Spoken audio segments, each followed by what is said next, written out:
Salam Guru Penggerak.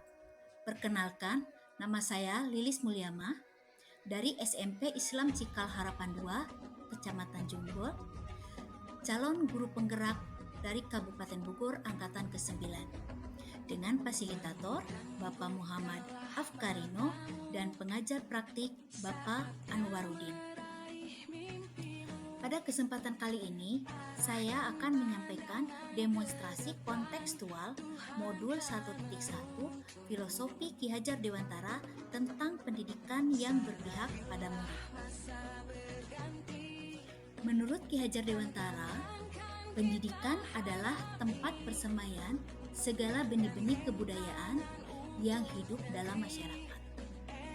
Untuk mencapai suatu kebudayaan yang diimpikan atau dicita-citakan, pendidikan menjadi fondasi utama.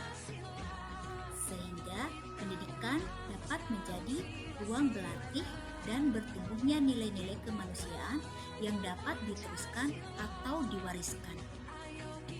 Jadi, pendidikan dan pengajaran merupakan usaha persiapan dan persediaan untuk segala kepentingan manusia, baik dalam hidup bermasyarakat maupun dalam arti yang seluas-luasnya.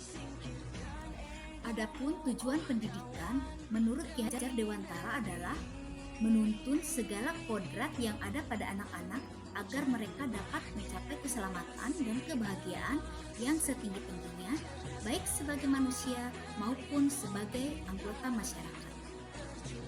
Tujuan tersebut dapat dijabarkan sebagai berikut. Yang pertama, membentuk budi pekerti. Yang kedua, meningkatkan kecerdasan otak. Dan yang ketiga adalah mendapatkan kesehatan badan dari peserta didik. Berdasarkan penjabaran tujuan pendidikan tadi, maka seorang guru menurut Ki Hajar Dewantara harus berorientasi pada anak. Sehingga sebagai guru, kita harus bisa memberikan kebebasan kepada anak untuk mengembangkan ide, berpikir kreatif, mengembangkan bakat dan minat siswa sebagai individu yang unik dengan potensinya masing-masing.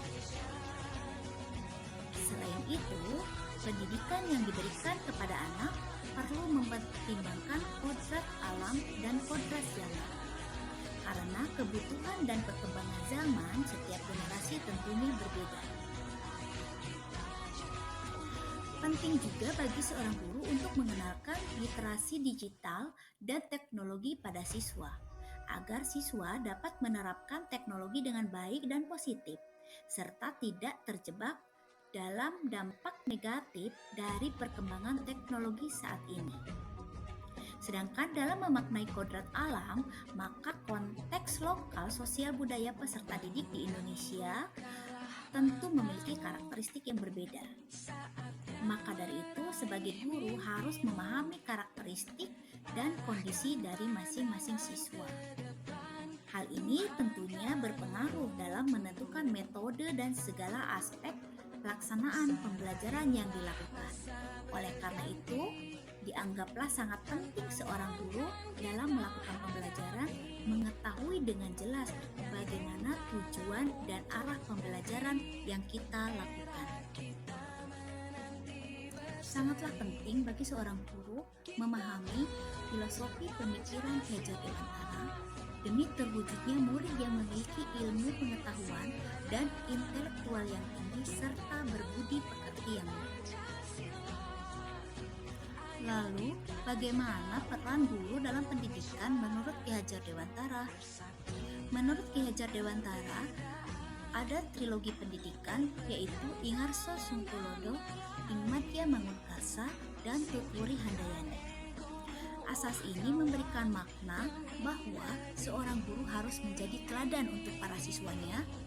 Selain itu juga guru harus bisa memberikan motivasi dan dorongan kepada siswa dan menjadi peran menuntun siswa dalam mengembangkan potensi yang dimilikinya. Tetapi dalam prosesnya masih banyak siswa yang tidak merasakan merdeka belajar. Hal ini dikarenakan dalam proses pembelajaran masih berpusat kepada guru. Selain itu, disebabkan juga oleh rendahnya pemahaman guru atau rendahnya kompetensi guru. Dan yang paling penting, dari sekolah tersebut tidak ada upaya untuk melakukan transformasi pendidikan. Sebagai contoh, transformasi dalam bidang pendidikan adalah yang terjadi di sekolah kami. Di SMP Islam Cikal Harapan 2 Citra Indah yang dalam 2 tahun terakhir telah memulai pembelajaran dengan menggunakan kurikulum Merdeka. Pembelajaran paradigma baru yang tercermin dalam berbagai kegiatan. Di antaranya, kegiatan ekstrakurikuler yang didasarkan pada bakat dan minat siswa, pembiasaan karakter, yaitu melaksanakan sholat duha di sebelum pembelajaran, bimbingan baca tulis Al-Quran dengan menggunakan metode UMI, kegiatan kreativitas siswa melalui kegiatan pensi, pembinaan organisasi siswa melalui OSIS dan kepramukaan, pembelajaran di luar kelas, serta pembelajaran berbasis digital. Tentunya bukan hal yang mudah melakukan transformasi pendidikan di sekolah. Hal ini dikarenakan akan selalu ada tantangan yang menjadi kendala, baik itu dari siswa yang punya motivasi belajar yang rendah, dari guru yang kurang memahami tentang filosofi pemikiran Ki Hajar Dewantara, maupun dari sekolah sendiri yang kurang melakukan upaya untuk transformasi sekolah. Tantangan-tantangan tadi tidaklah menjadikan kita harus berhenti bergerak menjadi lebih baik. Pasti ada solusi yang bisa kita lakukan.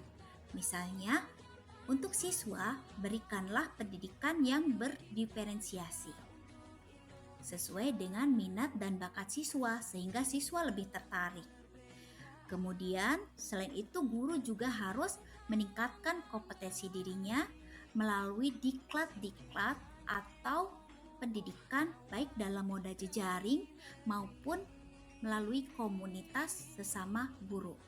Dan yang paling penting adalah dari lembaga sekolah itu sendiri.